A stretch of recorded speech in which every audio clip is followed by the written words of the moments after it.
I think Serena is really close to being in a fantastic spot. There's a couple of things inside of Unite that really kind of hamper what she can do right now, but mostly I think it's just the level differential. The difference between hitting level 5 and level 6 is actually pretty substantial, especially in like the early lane phase, so right before the first Altaria spawn.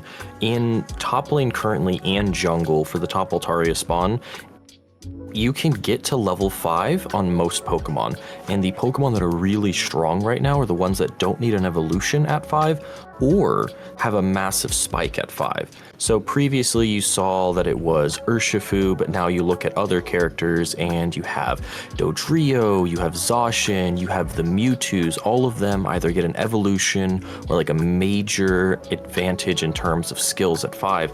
And Serena really doesn't. That actually leads me to my next question. Do you think there's anything in Serena's kit that helps with countering any of the Pokemon in the current meta? Yeah, actually. So a couple of the ones that are really popular in the current meta are like just thinking about like competitive picks and fives. You have like Inteleon, Dragapult right now, Zoroark, Mew to an extent. She's a really, really good assassin for the backlines because of how powerful her ultimate is. Serena's ultimate can single-handedly turn the tide of a fight if you use it properly. The thing I like about it is there's a lot of counterplay to it. You can full heal it, you can make yourself untargetable with certain abilities. Like, there's quite a few ways to try and avoid it, but it's also really powerful in that once the damage goes off, it's happening. You can't negate it. So for squishier type Pokemon, if she can get into the backline, she can take them out of the fight. And you can also just pick up a character that's problematic and take them out of the fight. Honestly, I think that's my favorite part about Serena. I remember one time we were playing together and you're like, you want to see my build that 100-0 the Decidueye? I'm like, there's no shot that you have a build that 100-0 it. And then you just did it on cooldown at least 8 times that match. It's hilarious. If you build her like an assassin, she can blow up just about any squishy in the game right now. How do you think Serena compares to the other all-rounders in Unite? Do you think she's better than most all-rounders, or do you think she's worse? In terms of the ones that are like really strong right now, I think she's a little lackluster, mostly because their kits bring a lot of focus. If you look at Zacian's really strong into Burst and Rip. It just recently received a nerf, but we're going to kind of see how that plays out. But you also have like Mewtwo, a very strong brawler. Lucario, who's got fantastic secure. Buzzwole, who's just a juggernaut you can't get near. Their kits are very focused and are very good at doing their one thing. Serena is a mixture of a brawler and an assassin. And if the meta doesn't heavily favor one or the other, especially in blind pick, you run into the issue of potentially choosing the wrong item setup for her into that matchup and then being behind. So like leading with the next question, do you think that the current like pick and ban situation that they're talking about coming to ranked, do you think it could help Serena, and why do you think it could? I think it'll help her immensely. I don't know if she's going to be able to see much play in competitive play for kind of the reasons I listed before, where, you know, the level 5 and needing a really high amount of like time put into her. But for pick ban, me specifically, or anybody who knows her, you can look at the enemy team and figure out, do I want to go more brawler? Awesome, I'm gonna get some defensive items. Do I need to try and like take out their carries, or are they a lot of squishies? Awesome, I'm gonna go with the assassin route, and I'm just gonna build a lot of damage. I'm gonna try and one-shot multiple squishies at once. And that will allow you to kind of flex what you're doing, change your items up, and really be able to execute the one game plan that you want to. I know you remember back in like season 1 of UCS, and I believe it was NAIC Overlord versus Nudo, where Serena was really shining on the stage. What's the difference of her then and then her now, and why do you think that Pokemon gutted her? Back then, her Stomp did an insane amount of damage. Current Stomp deals about, I think it's about 30 to 40% less damage in terms of the ratio for most all levels. So she was dealing a ton of damage. Also, her main competition was Lucario. Lucario's not a bad matchup for Serena. If anything, I don't really ever lose to Lucario in a 1v1. And even in team fighting, because Lucario starts falling off into the late game, and like it does have its uses, but she can dominate that Pokemon. She fell off because I think it was just a little too prevalent in certain regions. Her win rate hasn't actually ever exceeded 53% on like the data that we have. They thought that she was too oppressive in pro play, and her, again, skill ceiling is incredibly high. Just think of the plays that Mame could get away with. She was incredibly bulky, she had incredibly high damage, and she also had a lot of tools to just get her out of bad situations. I was gonna say, she kind of had it all at that point in time, because her shields are weaker now, her damage is weaker now, and her defenses are different. They're just different. They're weaker early, stronger later. What's something people might not know about Tsareena in its current state that they can use to get an early advantage? Oh my god, there are so many things. I'm gonna do a quick little list here. One, auto cancels. You can cancel your auto attacks with either Stomp or Triple Axle or even Grassy Glide. And what that does is you'll use the auto, but it won't go through fully, so it doesn't take the time a normal auto attack would. And you get progress towards your boosted. And when you do a boosted attack with Serena, you get a Queenly Majesty stack. So if you're going in and you're trying to do a double stomp, you can get a third stomp off because you get your final stack on your Queenly Majesty bar. And this is one of those tips and tricks that you can use to really accelerate her combos. And also, all of her abilities can basically be canceled by all of her abilities except for Dropkick. You can cancel Grassy Glide with anything. You can cancel any part of the Triple Axle with any other move, so you can get 2 axles off and then dash for a little bit of faster damage. You can use basically any ability to stop the pullback on Grassy Glide, including her ultimate. She is a lot. Her kit and skill expression is insane. I think out of all like the all-rounders, I really feel like I used to love playing Serena. Especially I love getting that triple stomp combo off. It just feels so good, especially on a group of 5 people. They just sit there and they have no choice but to take it. And like, even though Serena does have a lot of things to help her get ahead early, what do you think is the absolute worst thing about Serena besides like she gets outclassed by most of the other all-rounders? I mean, kind of contrary to what was said, it's her early game. Her stats early game are incredibly weak. You can get away with like some shenanigans with her, but pound for pound, she just doesn't have the laning presence that other Pokemon do. Her rapid spin as a dash can get canceled incredibly easily, and Razor Leaf is good secure, but it's also reliant on crit. Not like her innate crit, but the move itself can crit and has a higher chance to, but you don't know if you're going to get that crit or not, and sometimes you might miss a farm that you otherwise would have been able to secure because you didn't roll a single crit on the Razor Leaf. If you could rework Serena in any way, how would you do it? There's only one move in her entire kit that I would choose to rework slightly, and that's Triple Axle. At its current state right now, I don't think Triple Axle is doing enough. I don't think it needs a lot. Its damage is incredibly high. The problem is it's too slow and it doesn't offer enough.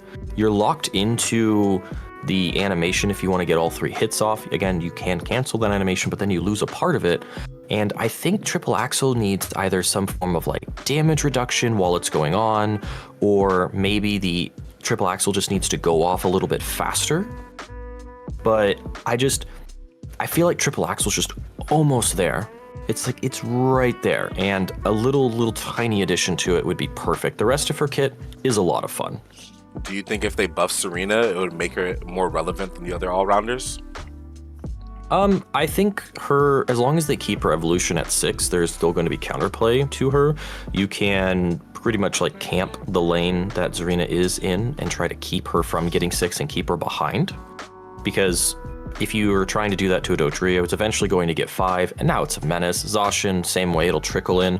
But Serena needs 6 really badly to become a relevant Pokemon, and even more so 9. So I think if they made it to where you getting her to 6 had more payoff, but not an amazing amount, I think she just needs a tiny nudge. And there will be comps and strategies that she will be incredibly relevant in. Do you have any secret tips or secret builds on Serena that nobody knows about? I'm gonna be honest, I love running yellow emblems and floatstone on her. Why? It is hilarious. Because You can actually get a level 1 jungle invade off incredibly easily with her. You run X attack, you sprint into their jungle, take a buff, immediately go stack. You use float, you use weight, and then you can use like charging charm in that spot as well to go a little bit faster, but I highly recommend amp. With this build, if you get ahead and the enemy carry is say like a Decidueye, a Cinderace, a Dragapult, you press X attack and you press ultimate. They are deleted. Is that the 100-0 build we were talking about earlier? It's the 100-0. Oh my You run this gosh. with yellow emblems, because now they're behind because you stole a buff. As long as you don't get caught doing it, and you don't give back the KO when they come eventually gank your lane, because they're going to gank your lane. They're kind of salty you stole their buff. You will be able to keep on parity with them to a degree, and you can do repeat invasions because you're so fast. When you are playing Serena, what Pokemon do you just absolutely hate to see yourself up against? Like, you're just like, I don't want to see you, get out my game, like, just uninstall. Like, what Pokemon is that for you? There's 2 of them, Clefable and Wigglytuff. Why?